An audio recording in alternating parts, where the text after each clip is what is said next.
So how does a single person fight back against an entire oppressive state? Well, for the Iraqi poet Ahmed Matar, the answer wasn't a gun or a sword, it was a pen.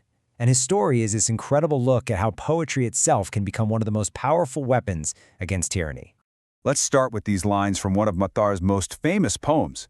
A doctor's looking for the source of a man's pain, right?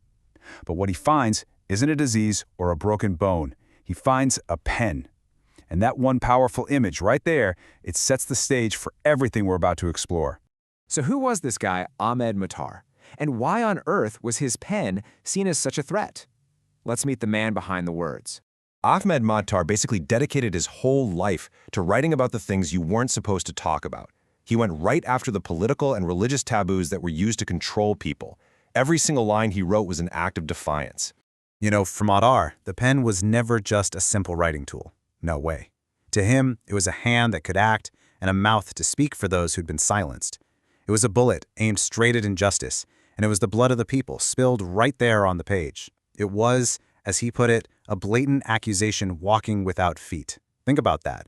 A truth that could travel anywhere, even into places where people were forbidden to go.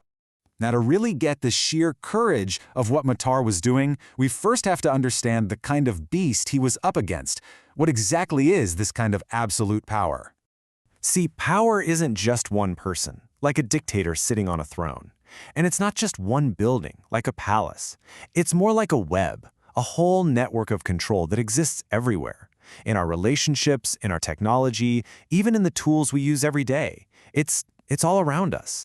And authority? Well, that's how that power gets enforced. It's the part that says, you will do this, and there's just no room for discussion, no questions asked. It's a one-way street of command, and it's designed specifically to shut down any other point of view.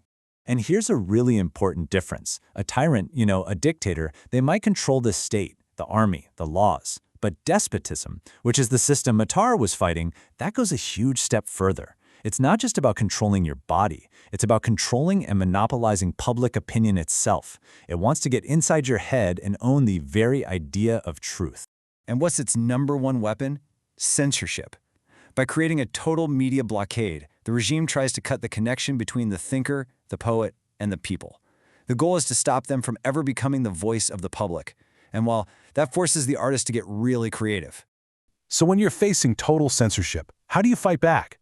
Matar developed a kind of secret language. It was a way of hiding the truth right under the censor's nose. His first and maybe his most powerful tool was ambiguity. He would write lines that could be read in at least two different ways. One way was seemingly innocent, and the other was an absolutely devastating critique. Take this line, for example. He hasn't committed a crime, not for a long time. Okay, so does that mean he's a good ruler, that he's innocent? Or does it just mean that his last crime was a little while ago? That ambiguity, that's the whole point. It creates this little space for the reader to find the hidden, darker meaning. It's brilliant. Matar's second technique was even more subtle. He used what wasn't said, the gaps, the pauses, the silence, to speak volumes. He basically forced the reader to fill in the blanks with the oppressive reality that they already knew all too well. So the silence in his poems isn't just empty space. It's an active presence. It's where the real meaning is hiding.